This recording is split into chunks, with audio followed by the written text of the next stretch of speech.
Hello everyone. तो business study का जो पहला चैप्टर है जिसका नाम है nature and significance of management. तो आज हम उस चैप्टर को बिल्कुल ख़त्म करेंगे इस वीडियो में, और साथ ही साथ आपको चीज़ें बिल्कुल सीक्वेंस में मिलेंगे ताकि आपको जो चीज़ें हैं वो याद रहें for the long period of time. तो चलिए स्टार्ट करते हैं, इंट्रोडक्शन से स्टार्ट करेंगे। अगर बात कर ले मैनेजमेंट की, तो मैनेजमेंट क्या होता है? यूनिवर्सल कॉन्सेप्ट होता है। यूनिवर्सल कॉन्सेप्ट का मतलब होता है कि ये वर्ल्ड वाइड जो है वो एक्सेप्टेड है। ऐसा नहीं कि इंडिया में आपको मैनेजमेंट जिस तरह का चाहिए, यूके में उससे अलग चाहिए, एंड जो यूएसए उसमें अलग चाहिए। तो ये एक जैसा होता है और यूनिवर्सली क्या है, एक्सेप्टेड है, used in every type of organisation. ऐसा नहीं कि जो प्रॉफिट मोटिव से ऑर्गेनाइजेशन खोलते हैं सिर्फ उनमें ही मैनेजमेंट की ज़रूरत होती है। जो नॉन प्रॉफिट ऑर्गेनाइजेशन होते हैं लाइक दैट कि हॉस्पिटल, स्कूल या कोई भी गवर्नमेंट कंपनीज जो हैं, तो उनको भी क्या है, उनको भी मैनेजमेंट की ज़रूरत पड़ती है। मैनेजमेंट जो है, अगर थर्ड पॉइंट की बात करें तो रिक्वायर इन ऑल सेक्टर्स। ऐसा नहीं कि मैनेजमेंट सिर्फ मैन्युफैक्चरिंग सेक्टर या सर्विस सेक्टर में चाहिए, जितने भी सेक्टर्स हैं उन सभी में मैनेजमेंट की ज़रूरत होती है। तो हम कह सकते हैं कि मैनेजमेंट क्या है, ये हर जगह ज़रूरी है। इवन आपकी लाइफ, अगर आप एक स्टूडेंट हो तो आपकी लाइफ में भी मैनेजमेंट होना बहुत ज़रूरी है। अगर आपने अपनी पढ़ाई के लिए टाइम नहीं बचाया कि मुझे कितनी देर पढ़ना है, कितनी देर खेलना है, तो आई एम श्योर कि आपको जो चीज़ें अचीव करनी है लाइफ में, आप उससे थोड़ा पीछे रह सकते हो या फिर आपको वो अचीव ही ना हो। तो मैनेजमेंट बहुत इंपॉर्टेंट पार्ट है, ना कि सिर्फ ऑर्गेनाइजेशन का, बल्कि रोज़मर्रा की ज़िंदगी में भी हमें मैनेजमेंट की ज़रूरत पड़ती है। बात कर ले कि अगर किसी भी ऑर्गेनाइजेशन का जो सक्सेस होता है वो किस पे डिपेंड करता है, तो फंक्शन ऑफ मैनेजमेंट पे किसी भी ऑर्गेनाइजेशन का जो सक्सेस है वो डिपेंड करता है। अगर कोई जो ऑर्गेनाइजेशन में सक्सेसफुल है तो ऑब्वियस सी बात है कि उसके अंदर जो फंक्शन ऑफ मैनेजमेंट है वो बहुत ही स्मूथली और बहुत ही अच्छे तरीके से किए जा रहे हैं। एग्जाम्पल ले लेते हैं, अगर मैनेजमेंट ना हो तो आप सोचो एक बार कि ऐसी गवर्नमेंट है जिसमें ना तो प्राइम मिनिस्टर है, ना ही कोई रूल रेगुलेशन है, और ना ही कोई लीगल बाउंड्रीज है। इज दैट पॉसिबल कि मतलब उस कंट्री में सब कुछ अच्छा हो, वहाँ पे वायलेशन ना हो, वहाँ पे लोग एक दूसरे की बात माने, वहाँ पे पता चलेगा कि बंदूकों से गोलियाँ चल रही हैं, किसी को किससे मतलब नहीं होगा। आप सोच सकते हैं कि वहाँ पे एक डेमोक्रेटिक और पीसफुल लाइफ लोग जिएंगे? नहीं। तो हर लाइफ में, मैंने अभी आपसे कहा कि लाइफ के हर एक पार्ट में, हर एक जगह में, हर एक इवेंट में हमें क्या चाहिए, मैनेजमेंट चाहिए ही चाहिए। बात कर लेते हैं मीनिंग ऑफ मैनेजमेंट की। तो मीनिंग ऑफ मैनेजमेंट में सबसे पहले हम देख लेते हैं इंग्लिश में, management is a process of designing and maintaining an environment in which individuals work together with the aim of achieving goal effectively and efficiently. तो कह सकते हैं कि मैनेजमेंट क्या है, एक ऐसा प्रोसेस है, एक ऐसी प्रक्रिया है जिसमें हम क्या करते हैं, डिज़ाइन करते हैं, और साथ ही साथ जो भी हम डिज़ाइन करते हैं उनको कोशिश करते हैं कि उनको मेंटेन करें उस इन्वायरमेंट में जहाँ पे इंडिविजुअल वर्क कर रहे हैं एक साथ, ताकि जो भी ऑर्गेनाइजेशन का गोल है उसको वो अचीव कर सके इफ़ेक्टिवली एंड एफिशिएंटली। इफ़ेक्टिवली का मतलब होता है कि आपको जो भी टास्क दिया गया आप उसको विद इन द टाइम ख़त्म करो, एंड एफिशिएंटली का मतलब होता है कि आपके जो भी रिसोर्सेज हैं आप उनका फुल्डर एंड ऑप्टिमम यूटिलाइजेशन करो, जिससे कि जो कॉस्ट है यानी कि जो लागत है वो कम आए। आई होप आपको वीडियो क्लियर हुई हो। नेक्स्ट बात कर सकते हैं कि इसेंशियल्स क्या क्या होते हैं मैनेजमेंट के। तो मैनेजमेंट एक प्रोसेस है, ठीक है, ये हमें पता है। ऐसा नहीं कि मैनेजमेंट आपने एक बार किया, आज किया, कल नहीं किया तो ख़त्म हो गया। ये कंटिन्यूअस प्रोसेस है, ये बार बार होगा। मैनेजमेंट को क्या ज़रूरत पड़ती है, तो मैनेजमेंट को इफेक्टिव परफॉर्मेंस की ज़रूरत पड़ती है। आप मैनेजमेंट कर रहे हो, वहाँ पे इफेक्टिव कोई चीज़ टाइम पे ख़त्म नहीं हो रही है तो फिर आपकी मैनेजमेंट का कोई मतलब नहीं है। Management need efficiency. एफिशिएंसी का मतलब होता है कि आप मान लो आपने टास्क टाइम पे ख़त्म किया, पर टास्क में आपने जितना खर्चा करना चाहिए था या फिर जितना आपने बनाया हुआ था बजट उससे डबल लगा दिया, कॉस्ट डबल हो गई है, तो यहाँ पे एफिशिएंसी क्या हो गई है, ख़त्म हो चुकी है। कोई फ़ायदा नहीं है कि आपने उसको टाइम पे ख़त्म किया। तो मैनेजमेंट में इफेक्टिवनेस एंड एफिशिएंसी दोनों का होना बहुत ज़रूरी है। जैसा कि मैंने आपको पीछे बताया था, यहाँ पे मैंने भी लिख रखा है कि इफेक्टिवनेस का मतलब क्या होता है, aim to achieve the goal within the time. जो भी टाइम पीरियड आपको दिया गया, आप उसके अंदर आपका जो भी ऑब्जेक्टिव, जो भी गोल, जो भी टारगेट था, आप उसको अचीव करो। एफिशिएंसी का मतलब होता है optimum utilisation of resources to achieve the goal. आपके जो भी रिसोर्सेज हैं आप उनका फुल्लर यूटिलाइजेशन करो और कम से कम लागत में आप अच्छा से अच्छी क्वालिटी का प्रोडक्ट बनाने की कोशिश करो। बात कर लेते हैं कैरेक्टरिस्टिक, जिसको हम फीचर भी बोलते हैं कि इनके क्या क्या कैरेक्टरिस्टिक्स होते हैं। तो सबसे पहला फीचर है गोल ओरिएंटेड होता है।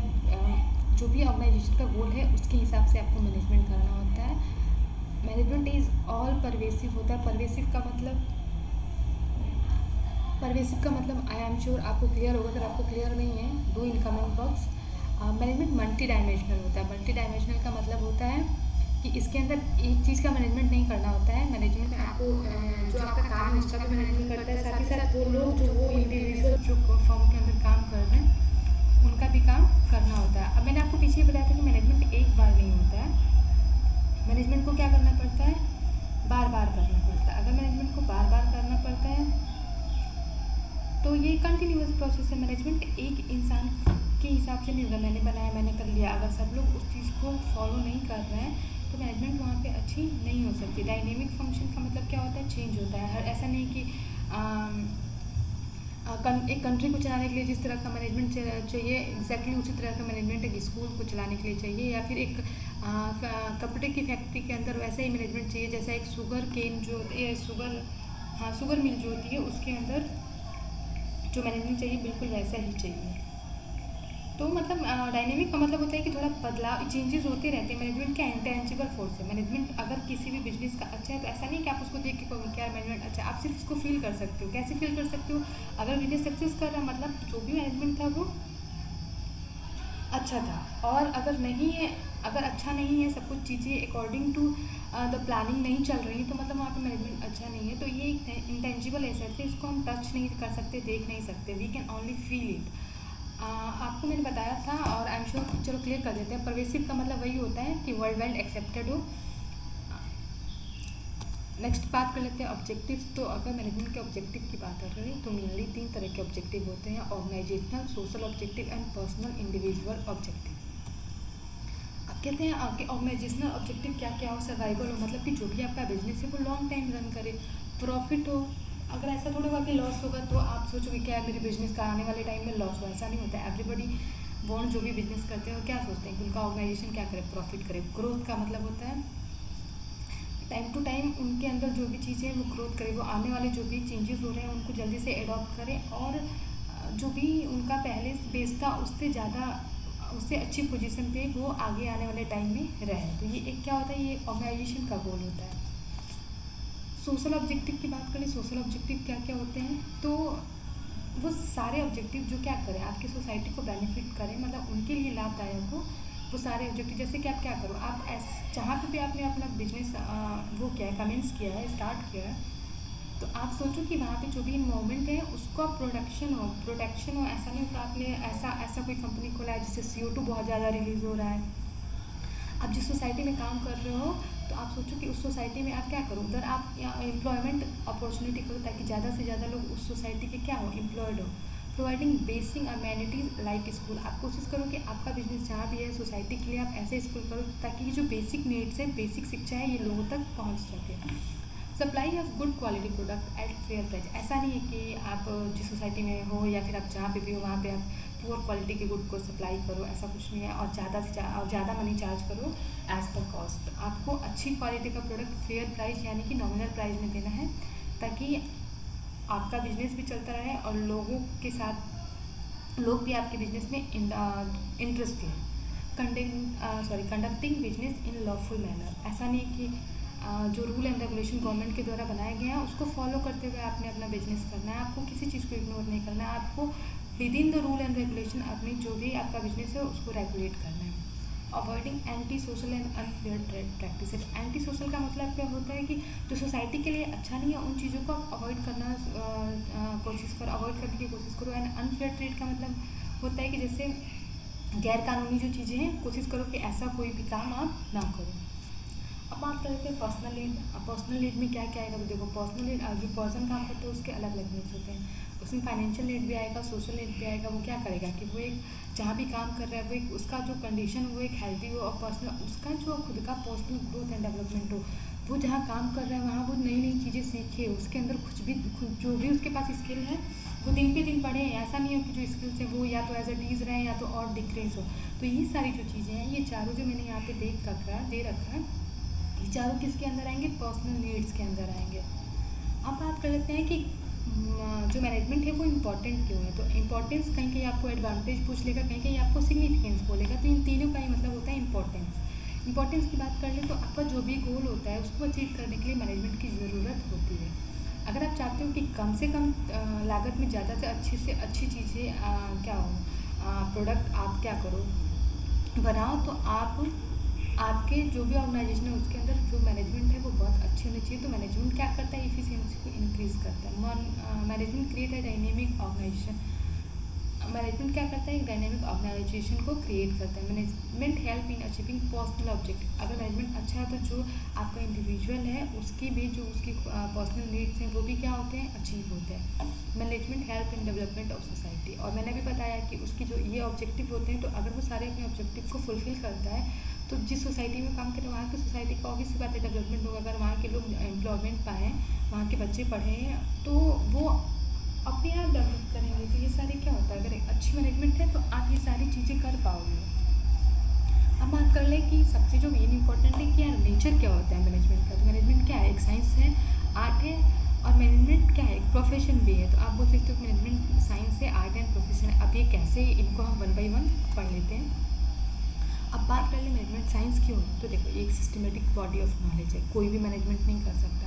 अगर आप किसी फर्म या किसी ऑर्गेनाइजेशन में काम कर रहे हो तो आपको पता होना चाहिए कि वहाँ पे किस तरह का मैनेजमेंट चाहिए। Acquired through the observation and experimentation. आपको जो भी चीज़ें आप ले आ रहे हो कि ऐसी मैनेजमेंट होनी चाहिए, तो ये बहुत दिनों के ऑब्जर्वेशन और एक्सपेरिमेंटेशन के बाद, मतलब बहुत एक्सपेरिमेंट करने के बाद आप उन चीज़ों को फाइंड आउट कर पाते हो। यूनिवर्सली वैलिड होता है, वर्ल्ड वाइड मैंने बताया कि ये परवेसिव नेचर का होता है, वर्ल्ड वाइड एक्सेप्टेड होता है। तो यूनिवर्सल लेवल पे जो है ये एक्सेप्टेड होता है। अब बात कर लेते हैं कि ये एक आर्ट का कैसे है।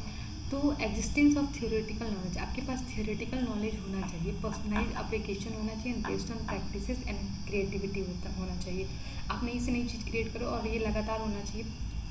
तो इस तरह से ये आर्ट है। अब बात कर लेते हैं यार प्रोफेशन कैसे हो सकता है मैनेजमेंट। तो well defined body of knowledge होना चाहिए, मैंने बताया। रिस्ट्रिक्टेड एंट्री होनी चाहिए, कोई भी नहीं आ सकता। प्रोफेशनल एसोसिएशन होना चाहिए, इथिकल कोड ऑफ कंडक्ट होना चाहिए। आप कोई भी गैर कानूनी चीज़ें या फिर जो दूसरों को हर्ट करे ऐसी कोई चीज़ नहीं बनाओगे। सर्विस मोटिव होना चाहिए ताकि उससे दूसरों को फ़ायदा हो। तो ये सारी चीज़ें आएंगी मैनेजमेंट एज अ प्रोफेशन। अब बात कर लेते हैं यार टॉप मैनेजमेंट में लेवल्स भी तो होते हैं। तो कौन कौन सा लेवल होता है। तो देखो 3 तरह के लेवल होते हैं। पहला जो आपका टॉप लेवल होगा, दूसरा मिडिल लेवल होता है, तीसरा ऑपरेशनल लेवल होता है। ऑपरेशनल लेवल मैनेजमेंट होता है, तो इसको आप लो लेवल मैनेजमेंट भी बोल सकते हो। पहले वाले में क्या आएंगे, CEO, chairman, BOD, board of director, president, ये सारे क्या आएंगे, टॉप लेवल में आएंगे। मिडिल लेवल में क्या आएंगे, जो भी आपके मैनेजर्स होते हैं, फाइनेंस, मार्केटिंग, डिपार्टमेंट मैनेजर, ये सारे क्या आएंगे, ये सारे आपके मिडिल लेवल में आएंगे। ऑपरेशनल लेवल की बात कर ले तो इसमें जो भी आपके सुपरवाइजर, सुपरिटेंडेंट या फोरमैन होते हैं, तो वो सारे के सारे आपके ऑपरेशनल लेवल में आते हैं। चलिए अब इनको 1 by 1 डिस्कस कर लेते हैं कि किसका क्या फंक्शन होता है। तो अगर हम बात कर लें कि जो टॉप लेवल मैनेजमेंट होता है, तो यहाँ मैंने लिख रखा है ताकि आप कंफ्यूज ना हो। ये सारे जो हैं ये टॉप लेवल के होते हैं और इनका क्या रोल होता है, मतलब इनका काम क्या होता है वो हम क्लियर करेंगे। तो ये क्या करते हैं, ये कोऑर्डिनेट करते हैं with the different department as per an objective of an organisation. ये कोशिश करते हैं कि सभी चीज़ों को साथ लेके चले ताकि क्या करें, जो भी ऑर्गेनाइजेशन का ऑब्जेक्टिव है उसको अचीव किया जा सके। जिस इन्वायरमेंट में ये काम कर रहे हैं उनको अच्छे से एनालिसिस करते हैं। अब ऐसा नहीं है कि आपने कपड़े की दुकान वहाँ खरीदी है जहाँ दूर दूर तक कोई घर ही नहीं है, तो आपको ऑर्गेनाइजेशन या आपको प्रोडक्ट वहाँ के लिए बनाना है कि आपके पास अपॉर्चुनिटी है कि नहीं, कि जिस मोमेंट में आप बना रहे हो वहाँ के लोग उस चीज़ के लिए, मतलब वहाँ पे उसका कोई यूज़ है कि नहीं है। सर्वाइवल ऑफ द फर्म है, वो उनका क्या काम होता है कि फर्म ज़्यादा से ज़्यादा चले, और ज़्यादा से ज़्यादा वो कब चलेगी, जब वहाँ मैनेजमेंट अच्छा होगा। और टॉप लेवल ही जो होता है वो स्ट्रेटजी और गोल्स बनाता है ऑर्गेनाइजेशन के। और साथ ही साथ जो टॉप लेवल का काम क्या होता है कि जितने भी रिसोर्सेज बिजनेस में चाहिए उन सब चीज़ों का अरेंजमेंट कौन करता है, टॉप लेवल करता है। जैसे कि आपको मैन पावर क्या चाहिए, मटेरियल क्या चाहिए, आपके असेट्स क्या चाहिए, आप मनी कहाँ से अरेंज करोगे, तो ये सारी जो अरेंजमेंट्स होती हैं ये सारे के सारे टॉप लेवल के रोल होते हैं, मतलब आप कह सकते हो फंक्शन होते हैं। बात कर ले मिडिल लेवल का क्या काम होता है, तो मैंने बताया जितने भी मैनेजर आते हैं ना, HR, मार्केटिंग, फाइनेंस, ये सारे के सारे क्या होते हैं, मिडिल लेवल में आते हैं। और इनका क्या काम होता है, इनका क्या रोल होता है, तो देखो ये क्या करते हैं, ये लिंक का काम करते हैं किसके किसके बीच, जो टॉप लेवल था, मतलब कि हमारे BOD, CEO जो भी थे, और लोअर लेवल के बीच। ठीक है, जो भी प्लान जो कि टॉप लेवल के द्वारा बनाए गए थे, तो उन प्लान और स्ट्रैटेजी को ये क्या करता है, डेवलप करते हैं, इम्प्लीमेंट करते हैं। ठीक है, इम्प्लीमेंट करने का मतलब होता है कि उसको ये लगाते हैं, उसको ये लागू करते हैं। इंटरप्रेट द स्ट्रैटेजी, जो भी स्ट्रैटेजी उनको इंटरप्रेट करते हैं। अरेंज द नेसेसरी पर्सनल, जो लोग जहाँ जहाँ चाहिए उनको वहाँ ये लोग रिक्रूट करते हैं। असाइन ड्यूटीज़ एंड रिस्पॉन्सिबिलिटी, उनकी क्या ड्यूटीज़ है, उनको क्या क्या उनकी रिस्पॉन्सिबिलिटी ये उनको बताते हैं। Motivate to achieve the desire goal, जो भी लोअर लेवल है उनको क्या करते हैं, उनको ये इंकरेज करते हैं, मोटिवेट करते हैं ताकि जो भी ऑब्जेक्टिव है उनको अचीव किया जा सके। कोऑर्डिनेट विद अदर डिपार्टमेंट, और साथ ही साथ इनका जो अदर डिपार्टमेंट के साथ उनके साथ भी ये एक अच्छा कोऑर्डिनेशन बना के रखते हैं। आप कर लेते हैं लोअर लेवल की, या आप कह सकते हो ऑपरेशनल लेवल की, जिसमें आपके सेक्शन ऑफिस सुपरिटेंडेंट सुपरवाइज़र ये सारे आते हैं। क्या करते हैं, जो भी वर्कफोर्स है उनको देखते हैं, वर्कफोर्स जो काम कर रही है, जो एम्प्लॉय काम कर रहे हैं उनको इंस्ट्रक्ट करते हैं, ये इंश्योर करते हैं कि जो भी आउटपुट बन रहा है वो उसकी क्वालिटी अच्छी हो, वेस्टेज कम हो, सेफ्टी स्टैंडर्ड अच्छा हो ताकि एम्प्लॉय डिससेटिस्फाइड ना हो, maintain the discipline and loyalty of workers. जो भी एम्प्लॉयज़ हैं, तो एम्प्लॉयज़ यार लार्ज होते हैं, बहुत ज़्यादा लोग होते हैं, तो उनके बीच जो डिसिप्लिन है और साथ ही साथ वो लॉयल हो। वर्कफोर्स को मोटिवेट करते रहते हैं, रिप्रेजेंट, और जो भी ग्रीवांसेस या प्रॉब्लम होती हैं लोअर लेवल के लोगों की, जो उनके एम्प्लॉयज़ हैं, जो वर्कफोर्स हैं, तो उनको वो टॉप लेवल तक पहुंचाते हैं। तो ये काम किसका होता है, तो ये ऑपरेशनल लेवल का काम होता है। अब बात कर लें कि यार फंक्शन ऑफ मैनेजमेंट क्या होते हैं। अभी तक हमने क्या पढ़ा कि function of top level, middle level and lower level का होता है। अभी हमको जान लें कि फंक्शन ऑफ मैनेजमेंट क्या होता है। तो फंक्शन ऑफ मैनेजमेंट में क्या होता है, जो सबसे पहला फंक्शन होता है मैनेजमेंट का, प्लानिंग करना। आपने क्या चीज़ कैसे करनी है, कब करनी है, तो इसमें आप फ्यूचरिस्टिक होता है, फ्यूचर में आपको क्या चाहिए, किस प्रोसेस से करोगे, और अचीविंग द गोल। ठीक है, ऑर्गेनाइजिंग का मतलब होता है कि आपके पास जो भी रिसोर्सेज है आप उसको ऑर्गेनाइज करो, उसको गैदर करो, और फिर उसको एलोकेट करो कि किसको कितना और कहाँ किन किन रिसोर्सेज की ज़रूरत होती है। आफ्टर ऑर्गेनाइजिंग दीज, आपको स्टाफिंग, आपको वो लोग चाहिए ना कि किस जगह के लिए, किस प्लेस के लिए, किस वैकेंसी के लिए कौन से लोग, और मतलब कौन राइट पर्सन होगा और उसको कौन सी राइट जॉब देनी होगी। ऐसा नहीं है कि अब एक कैसे क्या समझाओ, जैसे कि अब ऐसा नहीं है कि एक खाना बनाने वाला जो कुकिंग मतलब जो शेफ़ है, अब अगर आप उसको कह दो कि यार आप तुमने आयरन करना है, तो वो नहीं कर सकता। तो आपको देखना है कि जो भी राइट पर्सन है उसको राइट जॉब दी जाए। तो हमने क्या क्या पढ़ लिया, प्लानिंग, ऑर्गेनाइजिंग, स्टाफिंग। स्टाफिंग करने के बाद क्या करेंगे, जब लोग आ जाएंगे तो हम उनको सुपरवाइज करेंगे कि वो काम अच्छे से कर रहे हैं कि नहीं। अगर वो काम अच्छे से कर रहे हैं उनको मोटिवेट करेंगे एंड लीड करेंगे। एंड आफ्टर ऑल क्या होता है, इसके बाद जो भी आपका रिजल्ट होगा कंट्रोल करोगे, meeting the standard of performance. अब आप यहाँ पे क्या करोगे, आपने जो भी अचीव किया है और जो भी आपने पहले प्लानिंग में सेट किया था उन दोनों का कंपेयर करोगे। अगर परफॉर्मेंस अच्छा है तब तो ठीक है, अगर परफॉर्मेंस बुरा है तो आप उनको कंट्रोल करने की कोशिश करोगे। तो these are the 5 function of the management. I hope आपको ये सारी चीज़ें क्लियर हो। अगर कहीं भी कोई भी डाउट हो, do comment in the comment box. अब बात कर लेते हैं यार, आपने इतनी देर से सुना कोऑर्डिनेशन का चाहिए, कोऑर्डिनेशन चाहिए, तो व्हाट इज़ द कोऑर्डिनेशन। तो चलिए इसको क्लियर कर देते हैं कि ये क्या करता है। Ties a not with other function of management, ये दो चीज़ों को एक साथ जोड़ता है। सेपरेट फंक्शन ऑफ मैनेजमेंट है, ये एक अलग तरीके का फंक्शन है। Synchronising the activities of different department towards the achievement of a common goal. सभी के जो अपने अपने ऑब्जेक्टिव है उनको एक जो हमारा ऑब्जेक्टिव है ऑर्गेनाइजेशन का उसकी तरफ करता है। परवेसिव होता है, इनहेरेंट होता है in all the process of organisation, मतलब हर जगह ये एप्लीकेबल है। परवेसिव का मतलब मैंने आपको बता दिया था। अब देखो, अब कोऑर्डिनेशन के भी क्या क्या है। तो सी में जो मैनेजमेंट का फंक्शन था सिर्फ वही कोऑर्डिनेशन का फंक्शन है और कुछ नहीं है। कोऑर्डिनेशन का दूसरा नाम ही आप कह सकते हो कि मैनेजमेंट है। अब कोऑर्डिनेशन कहाँ कहाँ चाहिए, तो ऑब्वियस बात है कि यार अब आपके और अब टॉप लेवल और मिडिल लेवल के बीच में अगर रिश्ते अच्छे नहीं होंगे, अगर they will not support each other और not listen to each other, तो चीज़ें नहीं अच्छी होंगी ना। अब जब कॉन्फ्लिक्ट रहेगा तो क्या चीज़ें अच्छी होंगी। अब आपके और आपके भाई के बीच में कॉन्फ्लिक्ट हो अगर, या बहन के बीच में, मतलब आपके सिबलिंग के साथ अगर आपका कॉन्फ्लिक्शन चल रहा है, तो आई एम श्योर कि आप कोई चीज़ अच्छे से नहीं कर पाओगे। तो कोऑर्डिनेशन क्या होना चाहिए, हर जगह होना चाहिए। टॉप लेवल में क्या करना चाहिए, इंटीग्रेट एक्टिविटी, जो भी आपका गोल है वो एकम्प्लिश हो। एकम्प्लिश का मतलब होता है कि आप अचीव कर पाए। मिडिल लेवल का इंटीग्रेट एफर्ट्स होता है। लोअर लेवल क्या होता है कि वो जो भी वर्कर उनके अंडर काम कर रहे हैं उनके साथ उनका अच्छा मेल मिला हो, और वो ये क्लियर वो इंश्योर करें कि जो भी काम है वो अच्छे से और प्रॉपर तरीके से हो रहा है। Nature, feature and characteristic as a coordination. तो आप ये देख लेना, ये सब आई थिंक आएगा नहीं, पर फिर भी मैं आपको पढ़ा देती हूँ कि कि आप क्या करोगे, इंटीग्रेट करोगे, इंश्योर करोगे कंटिन्यूस प्रोसेस है, pervasive function, responsibility of an deliberate function है।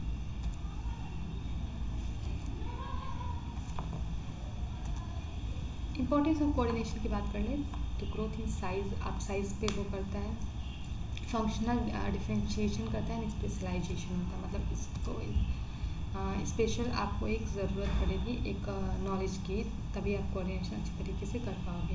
तो आई होप आपको वीडियो अच्छी लगी हो, चीज़ें क्लियर हुई हो। Please do support me and do share it with your friends who are interested in commerce or who are opted the stream of commerce in 11th class to 2020. And thank you. Bye bye.